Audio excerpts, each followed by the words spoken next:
Bismillahirrahmanirrahim.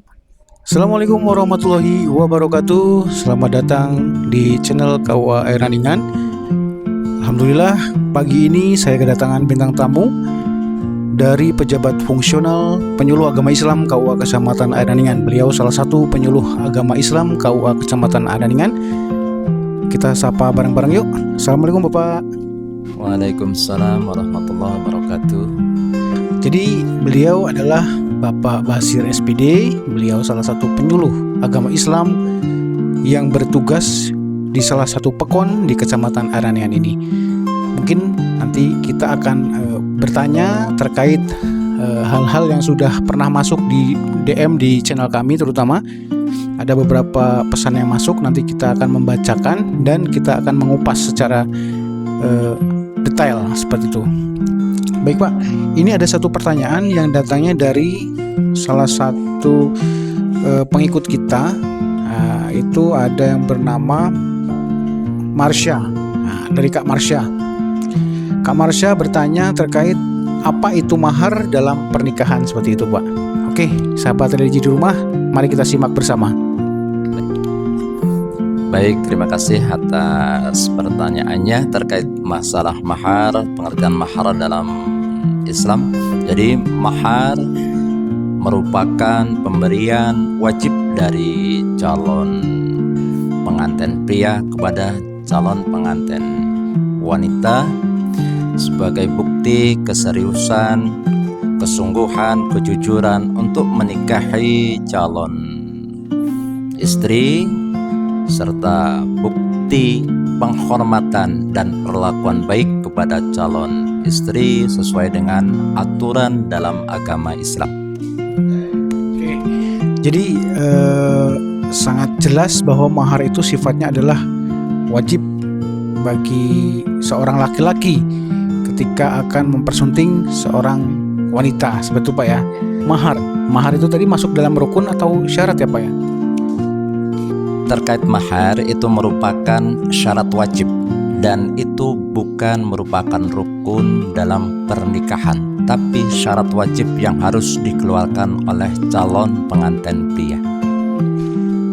Oke Pak, jadi ketika mahar itu merupakan suatu syarat yang wajib, kira-kira nih banyak sahabat religi di rumah ini bertanya, Pak, apakah mahar itu boleh berupa apa saja ataukah memang harus wajib berupa uang, seperti itu Pak? Baik, untuk mahar itu bisa berupa uang, bisa berupa benda, dan juga bisa berupa jasa, seperti itu. Oke Pak, berarti tidak harus melulu berupa uang. Kemudian ini Pak, ada satu pertanyaan lagi, apakah mahar tersebut boleh dibayarkan secara hutang atau memang harus secara tunai, seperti itu Pak kira-kira? Untuk pemberian mahar itu bisa dihutang dan juga bisa tunai. Artinya saat mana calon suami sesuai dengan yang diminta belum bisa memenuhinya dan itu juga sudah menjadi kesepakatan, artinya calon istri juga setuju andainya dihutang, artinya mahar juga boleh dihutang. Tapi hutang tersebut harus dipenuhi sesuai dengan waktu yang ditentukan. Jadi sahabat di rumah, ketika teman-teman belum memiliki atau belum mampu untuk memberikan mahar, itu ternyata boleh dihutang, tapi dengan catatan sesuai dengan kesepakatan. Misalkan mungkin di situ diberikan tempo waktu 1 bulan misalkan. Jadi sahabat religi di rumah harus memenuhi sesuai dengan perjanjian ataupun kesepakatan itu tadi.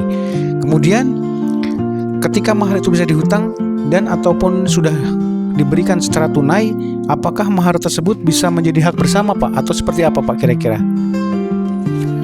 Mahar setelah diberikan oleh calon suami kepada calon istri, setelah diterima, mahar itu menjadi hak mutlak milik istri.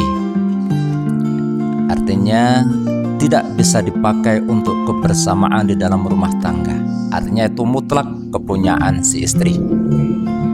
Bagaimana ketika istri kita merelakan Pak? Apakah mahar tersebut bisa dipergunakan secara bersama?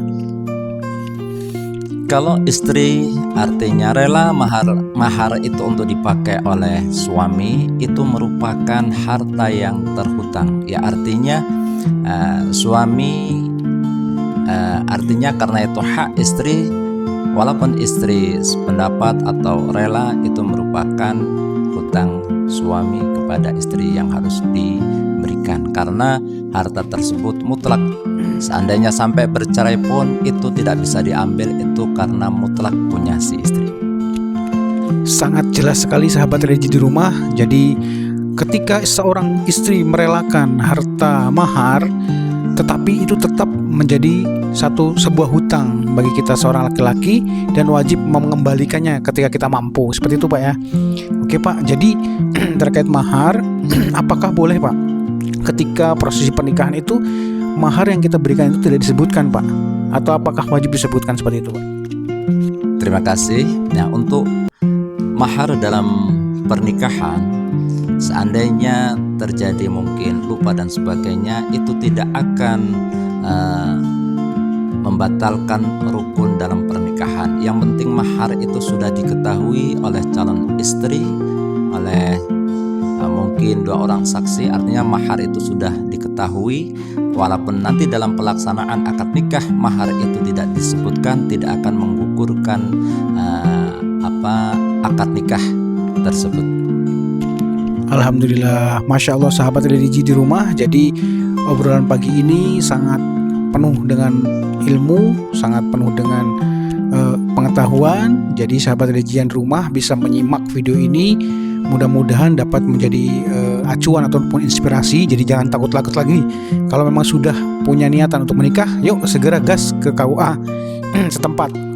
Kami selaku host dalam kegiatan bincang pagi kali ini mengucapkan terima kasih banyak kepada sahabat religi yang sudah ikut stay tune menonton video ini sampai selesai, dan tunggu video-video kami selanjutnya.